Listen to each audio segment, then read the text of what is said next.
Assalamualaikum warahmatullahi wabarakatuh. Halo Sobat Apkori Media. Hari ini kita bertemu lagi dalam program Dialog Aktif Apkori. Tema yang akan kita bahas pada hari ini adalah pentingkah sertifikasi kesesuaian syariah. Nah, telah hadir bersama kita seorang pakar ekonomi dan keuangan syariah yang berpartisipasi aktif dalam perkembangan sistem ekonomi syariah di Indonesia. Beliau adalah Bapak Dr. Muhammad Bukhari Muslim LCMA. Selamat pagi, Bapak. Selamat pagi. Ya, sebelum masuk kepada pertanyaan selanjutnya, yaitu bahwa perkembangan sistem ekonomi syariah di Indonesia ini sudah begitu pesat. Maka dari itu penting rasanya untuk adanya labelisasi bagi para industri keuangan syariah oleh pihak-pihak yang berwenang. Nah, memasuki kepada pertanyaan yang pertama, Pak. Apa sih yang dimaksud dengan sertifikasi syariah? Sertifikasi syariah adalah sebuah pengakuan dari sebuah lembaga yang memiliki kemampuan, memiliki standar, dan memiliki wewenang untuk menyatakan apakah sebuah bisnis, sebuah lembaga perekonomian, lembaga bisnis atau lembaga keuangan menjalankan prinsip syariah. Nah, kalau di kasus di Indonesia, dalam konteks di Indonesia itu saat ini Majelis Ulama Indonesia, dalam hal ini adalah Dewan Syariah Nasional Majelis Ulama Indonesia, itu memiliki kemampuan, memiliki wewenang. Kenapa? Di dalam Majelis Ulama itu punya fatwa-fatwa yang terkait ekonomi syariah. Nah, fatwa itu diturunkan menjadi sebuah standar, di mana standar ini bisa sebagai pengawas atau sebagai tanda sertifikasi untuk lembaga mau menjalankan prinsip syariah. Sehingga sertifikasi adalah pengakuan bagi yang berhak atas lembaga yang memiliki wewenang, memiliki kemampuan, memiliki standar untuk menyatakan sebuah lembaga itu sesuai prinsip syariah. Oke, baik. Lalu berbicara mengenai urgensi dari sertifikasi syariah pada industri keuangan yang ada di Indonesia ini seperti apa, Pak? Kalau ditanya pentingkah? Oh, penting sekali. Kenapa itu penting? Masyarakat sekarang itu sudah bertanya sering nih, kalau produk itu sering ngomongnya begini, sudah halal belum? Kalau di lembaga keuangan syariah ini sudah sesuai prinsip syariah belum? Atau masyarakat nggak begitu, sudah syariah atau belum?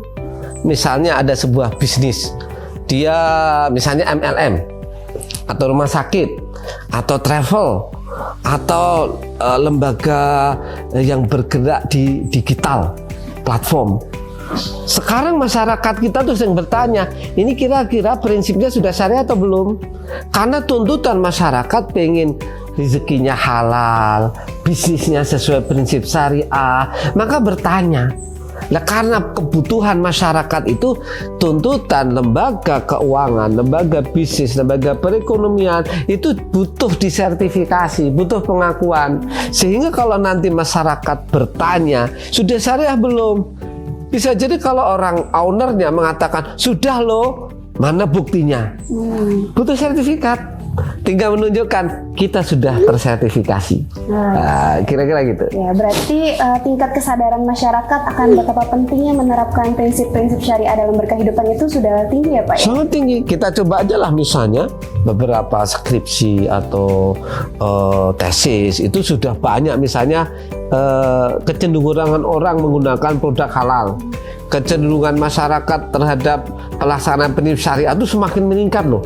Istilah-istilah misalnya syariah, muslim, friendly, halal itu sudah membudaya. Nah, itu menunjukkan bahwa masyarakat itu semakin aware terhadap syariah. Kira-kira gitu. Lalu untuk industri-industri yang ingin mengajukan permohonan sertifikasi syariah itu seperti apa mekanismenya, Pak? Nah, sebetulnya nggak sulit. Kita semuanya kalau di Dewan Syariah Nasional Majelis Ulama Indonesia sudah ada SOP, ada standarnya. Apa itu standarnya? Gampang. Mereka buka di websitenya, website DSN sudah ada, dokumennya nanti dilengkapi, ngajukan untuk sertifikasi syariah. Langkah kedua adalah akan di desk review oleh DSN. Kalau memenuhi persyaratan akan disurvei Setelah disurvei, dilaporkan ke DSN, terakhir akan dikeluarkan sertifikat kesesuaian syariah. Nggak sulit, semuanya ada caranya dan tidak lama. Ada kita punya aturan maksimal 14 hari kalau semuanya sudah terpenuhi dengan dokumen dan kriteria yang ditetapkan oleh Dewan Syariah Nasional Majelis Ulama Indonesia. Baik. Berarti tidak sulit sebetulnya ya Pak? Tidak sulit, mengajukan sertifikat gampang. kesesuaian syariah. Asal mau. Cuma kadang-kadang orang tuh merasa, wah gimana ya, karena belum mulai. Kira-kira gitu. Oke, baik. Lalu bagaimana peluang dan tantangan bagi lembaga bisnis dalam hal pelaksanaan sertifikasi syariah itu? Kalau ngomong peluang, sangat besar sekali. Karena saat ini masih banyak lembaga-lembaga bisnis perekonomian itu belum tersertifikasi. Karena kita masih berjuang ya. Masyarakat kita saja, orang Islam itu semuanya kalau nanti sudah sadar 100%, itu semuanya akan menuntut, saya sudah syariah atau belum sih? Saya ada ribanya nggak sih duit saya? Bisnis saya tuh mengandung horor nggak sih? Nah, karena itu banyak tuntutan, maka peluang tuntutan ini perlu membuka peluang yang sangat besar. Karena masih banyak perusahaan yang belum menerapkan prinsip syariah, masih menggunakan, ada horornya, ada zolimnya, ada tadlisnya, menggunakan transaksi yang mengandung riba, kan gitu. Nah, tantangannya apa? Tantangannya adalah pertama, keilmuan masyarakat kita, keilmuan para pelaku di industri itu sendiri. Keilmuan ini maksudnya apa? Dia nggak ngerti bahwa selama ini bisnis yang dijalankan itu ternyata tidak sesuai prinsip syariah. Dianggapnya karena sudah muslim, sudah sholat, sudah puasa, sudahlah bisnis saya sudah sesuai syariah. Padahal sistem yang terbangun saat ini karena dulu terlalu lama kita pakai konvensional, itu banyak bersinggungan dengan hal-hal yang diharamkan. Sesuai syariah, tidak sesuai syariah dia. Lah, ini tantangannya apa? Memahamkan mereka. Lalu kalau sudah paham, sadar. Kesadaran ini berat sekali. Yang ketiga, ada tantangannya adalah banyak sekali memang sekarang penyesuaian terkait regulasi, peraturan perundang-undangan ini masih harus kita sesuaikan.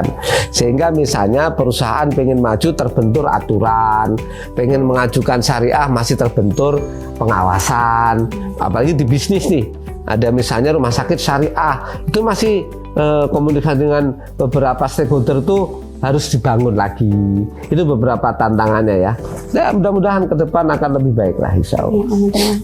Lalu melihat dari tantangan itu sendiri, baik dari sisi pengedukasian masyarakat maupun stakeholdernya, lalu dari sisi regulasi, itu kan pasti membutuhkan usaha yang lebih ya Pak ya, dari pihak industri tersebut dalam menjalankan prinsip syariah dalam bisnis mereka.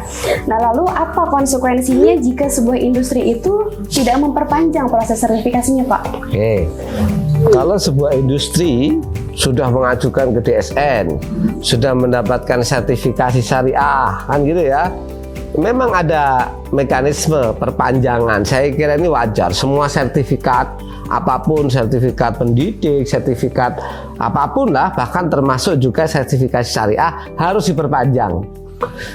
Kalau tidak diperpanjang berarti dia sudah terlepas dari pengawasan atau tidak ada yang menjamin bahwa sistem yang dia jalankan sesuai prinsip syariah lagi. Yang selama ini sudah diawasin, disesuaikan dengan prinsip-prinsip standar yang ada di Dewan Syariah Nasional, ternyata nggak diperpanjang, kita nggak menjamin lagi. Nanti tidak bisa orang dia minta, saya udah syariah loh, dilihat sertifikatnya nih, sudah kadaluarsa. Nggak bisa Anda mengatakan sesuai prinsip syariah. Siapa tahu ada unsur-unsur, namanya manusia, mungkin berbuat salah atau berbuat serong atau apapun, nggak bisa lagi menjamin. Nah, dengan adanya sertifikasi ini masih ada pengawasan nih. Kalau sudah nggak ada, putus, nggak diperpanjang, berarti nggak ada pengawasan, nggak ada pengakuan. Jadi kembali kepada awal bahwa dia belum tersertifikasi. Maka pentingnya Kalau ada lembaga bisnis sudah tersertifikasi, ya harus diperpanjang. Untuk apa? Sekali lagi untuk pengamanan. Kalau dalam maqasidus syariah tuh ada hifdzul mal, hifdzul airat. Harta kita itu dijaga biar tidak haram, tidak bercampur dengan haram. Kalau dengan tersertifikasi, minimal ada standar yang bisa kita jalankan agar prinsipnya sesuai syariah. Lebih tertata ya Pak ya dalam Betul. proses pelaksanaan. Lebih tertata, lebih terjamin, karena ada pihak lain yang berwenang untuk menyatakan sesuai dengan prinsip syariah. Oke, baik. Mungkin itu saja untuk pertanyaan kita pada pagi hari ini. Terima kasih kepada Bapak Dr. Muhammad Bukhari Muslim CMA yang sudah memberikan edukasi yang begitu bermanfaat bagi kita semua tentang betapa pentingnya sertifikasi syariah pada industri keuangan di Indonesia. Sampai jumpa di acara-acara selanjutnya pada Apkori TV. Terima kasih. Wassalamualaikum warahmatullahi wabarakatuh. Waalaikumsalam warahmatullahi wabarakatuh.